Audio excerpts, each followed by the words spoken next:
Today, we are going to systematically generate loads for the BusyBox image we just made in our previous activity.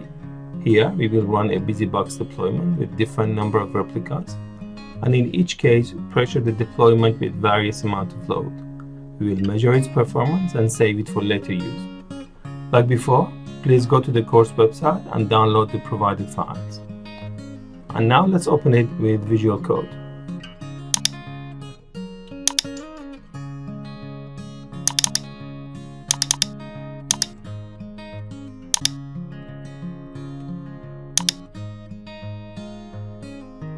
As you can see, there are several files that we need to run and execute in order, and therefore I'm going to split the whole procedure into three parts.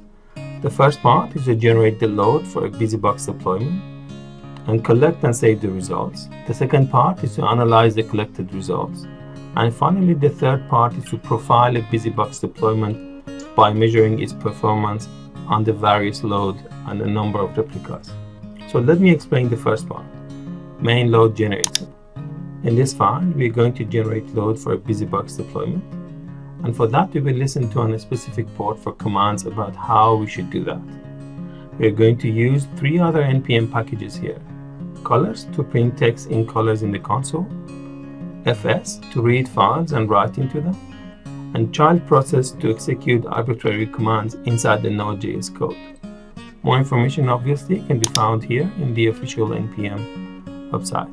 This is for colors, this is for fs, and this is for child process. In the main load generator, we're going to use express, axio, and IP like before to listen to a port, 4000 in our case. And then we are going to use several variables to do our job. So the first one is an array of responses, which is every time the load generator would actually generate a load for a BusyBox deployment. It would actually record how the BusyBox do the work and how long did it take for the BusyBox to do that. We're also going to have two timers. One is called the timer load generation and the other one print results to collect information, and this one is to print them on the console. So we have written a function to send axio post to a BusyBox deployment, and every time we do that, there's a request, which is a request object we're going to do. There's a response from the BusyBox, and we're going to use a timestamp, and we're also going to figure out the total delay between when we submit the post and when we get to apply. We're also going to listen to two message type setting, which basically tell the load generator the address of the BusyBox, and the other one is a command. And we have two commands. One is to generate load, and the other one is to save the collected data. When we receive the generate load, we're going to initialize the all responses. Basically, we empty them, and then we're going to also clear both intervals for generating load and also for printing results. And when it comes to generating load, we're going to use this interval that we're going to receive from the command to actually generate load for the BusyBox every, say for example, 500 milliseconds or 100 milliseconds or whatever that we're going to describe here. And we're also going to say how many points, meaning how many random numbers we want the BusyBox to generate and process. And also we're going to use another timer to print the information on the screen, to collect the information, and then we're going to show, for example, how each of the replicas performed. And here we're going to use the color package to actually say how that specific replica worked. If the delay for that specific replica was below a target delay, it can be printed as green. If it's slightly above that, it's going to be yellow, or if it's way above that, it's going to be red. We're also going to listen to a command called save collected data, and then once we receive that command, all the information we have collected, all the responses, we're going to write it into a file. And here's the rest of the code. So if we go to the test load generator, we would actually see how it works. So again, we're going to use the axio command, and we're going to use the child process command that allows us to execute normal codes inside the Node.js. So we have a send Axio post again, just like before. I'm going to explain this command in few seconds. So the first thing we're going to do, we're going to send this setting message to the load generator, and we're going to let the load generator know the address, the URL address for the BusyBox. And then we're going to ask the load generator to generate load for 10 seconds with this request interval. Say for example, if it's 100, means 100 milliseconds, which means every 100 milliseconds you would ask the BusyBox to produce 2000 random numbers, and the target delay for us is 25. So this is for us to show results on the screen. And after 11 seconds, which is 1 second after all the load are generated, we're going to ask the load generator to save all the collected information on this specific file. So let's see how it works.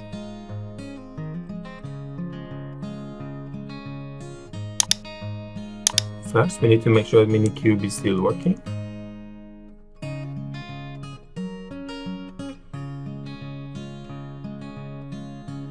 Now we're going to make sure that we have no deployments or leftover deployments.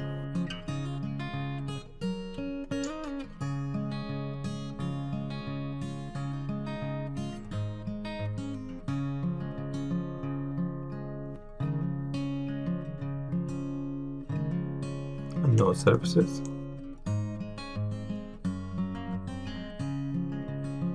And now we're going to go inside this folder, and then we're going to deploy the BusyBox service and BusyBox deployment.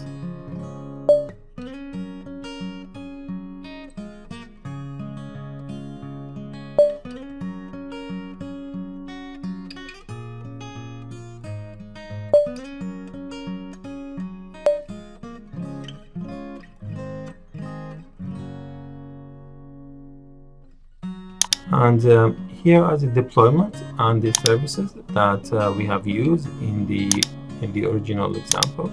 I just split them into two parts so that I can deploy them one by one and separately.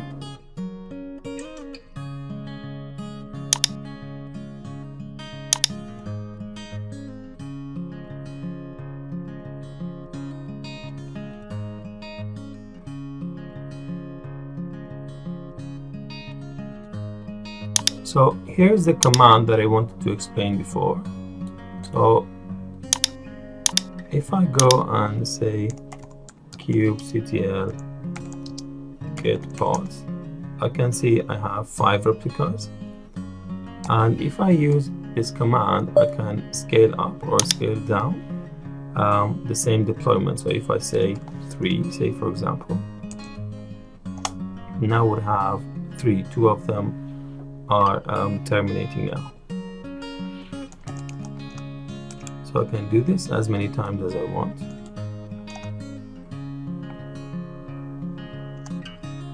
And now I have 3. Now if I scale up again, for example 4,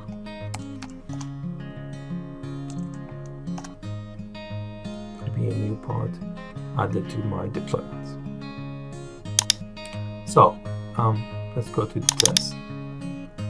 So here's the command that I just showed, and by putting them inside the XX sync, I would actually run this code inside my Node.js program. So let's compile the codes and see how they work.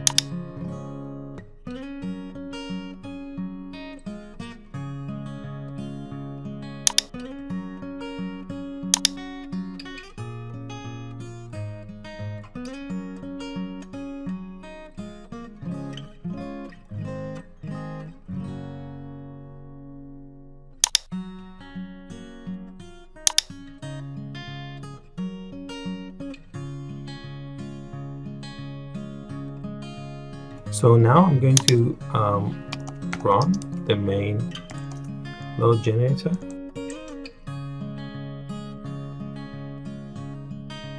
As you can see, it listens to port 4000, and if I go to the test load generator,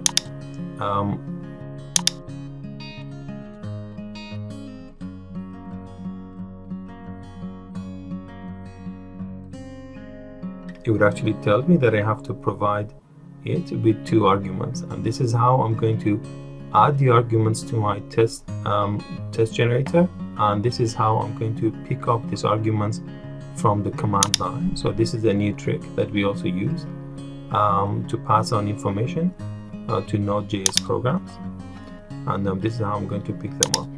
So if I say example 3, 5, it would actually means that you want to run tests for request interval 100, meaning every 100 I want to generate 1 request, and I like to have 5 replicas altogether. And these are the reports for the node IPs during this execution. And as you can see, it's actually color coded, mentioning that at the beginning I have the deployment have violated my 25-second request. Probably is due to the warm-up phase, and then later on it would actually could pick up to it. So now everything works. Now let me run another one.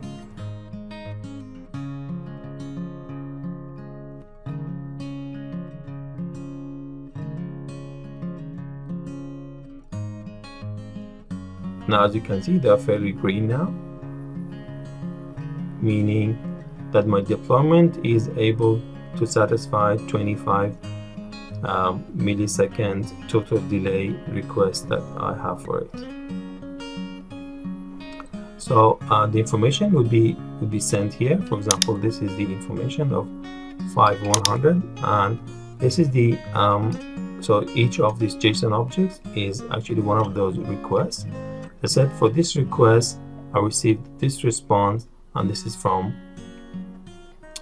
this copy or this pod basically, and this is timestamp when this happened, and the total delay is 21. So as you can see, I would have many of them. I would have many of them, for example, on 5, some of them on 6, and some of them on 7. So basically different replicas. So the second part of the code is to actually analyze this and basically summarize all this information. For that, I have another code called load analyzer, and the load analyzer, it would actually go and read all the requests or all the responses in one of these results, and it would actually summarizes them. How does it do that? It would open a JSON object. It would actually go through all its items, and we actually summarize them into one file. So let me run that.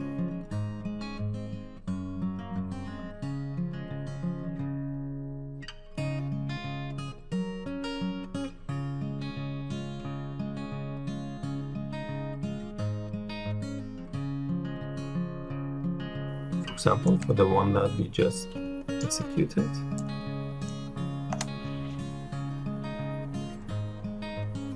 And this produced this summary file. So here's the summary for the test we just performed. And here it says that, for example, node IP with this address, which is one of the pods, had received 18 of those requests altogether. Every time, or in average, it took 11 milliseconds, and the total delay from the system side was about 22 milliseconds. This could involve the queuing time also, and also number 4, and also number 5, and also number 6, and also number 7. And you can see all of them are about 11 or 17 or 10 or whatever milliseconds, and this actually shows that how good each of these pods performed when it comes to executing these requests.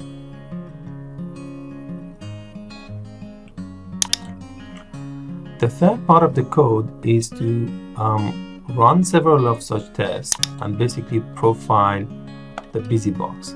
And the way we're going to do that, we have written another code called the load profiler that would actually write we call the test load generator a different interval and number of replicas. For example, 1 to 5 replicas, and then it would change the record interval from 10 to 50, and then it would actually record everything, and then after that it would analyze the result and would produce basically these files automatically. So before we do that, we need to do some tweaking on the system side so that we can actually get meaningful results. And the reason for that is because we're using different systems. So your platform or your laptop or your desktop could have a different performance than mine, and therefore we need to change some of these numbers so that it would actually make sense and we get meaningful results. So let's start from here, and I'm going to tell you what sort of numbers we should expect to get before we start the auto scaling exercise. So let's just clear this, and now we're going to say node. So what we hope to get, we hope to get for the very fast system, which is every 10 milliseconds or so, with 5 replicas, we're hoping that the system would be able to cope with that, and this is what we would like to see. So let's see if it works or not. As you can see, all my numbers are in red, and basically it shows that 5 replicas would not be able to satisfy 10 requests per second, with the hope of having total delay below 25 milliseconds. So what I'm going to do, I'm going to reduce this, run the test again.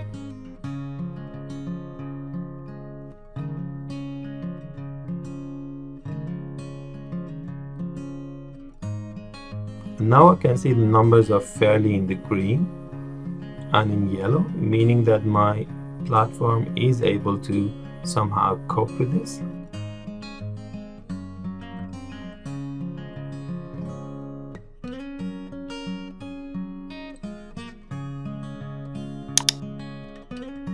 Let's have another run.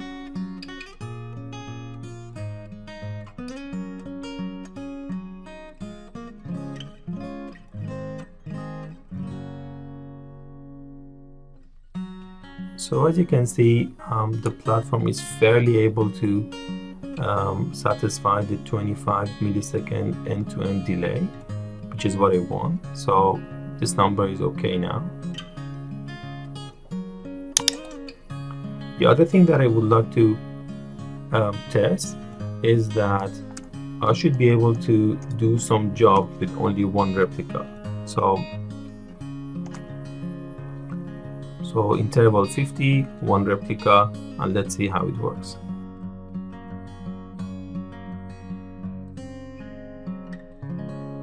And seems to be okay, meaning with the 1 replica I'm able to satisfy fairly low intervals.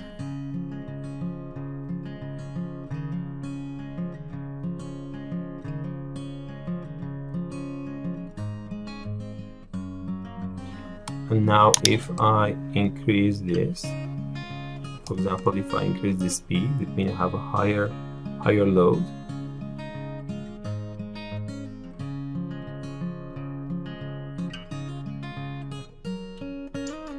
Higher load 1 replica, it would actually violate my target delay, and this is fairly what I want.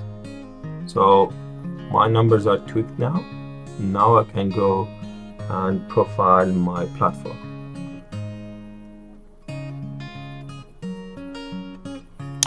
So how I'm going to do that? I'm going to delete all these files in this folder.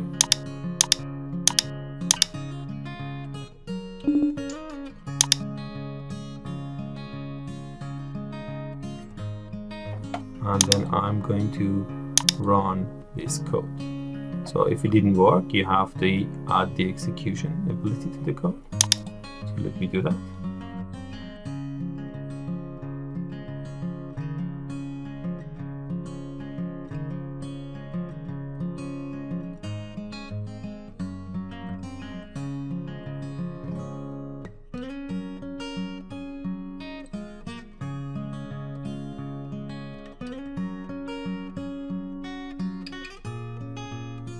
So as you can see, it starts from having 5 replicas with the request interval of 50.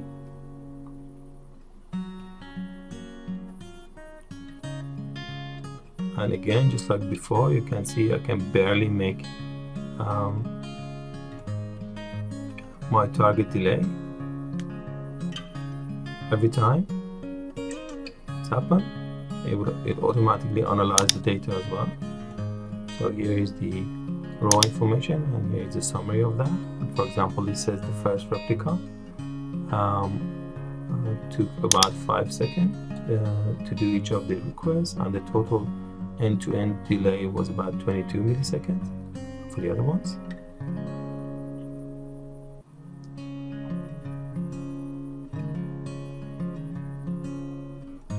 So the whole process may take about 20 to 30 minutes. So I'm going to pause this video and I'm going to resume it when all the experiments are finished. Now, as you can see, all 25 combinations of number of replicas and record intervals have been finished, and I have all the files. And so let me go through some of them, and let's see if our runs were actually healthy.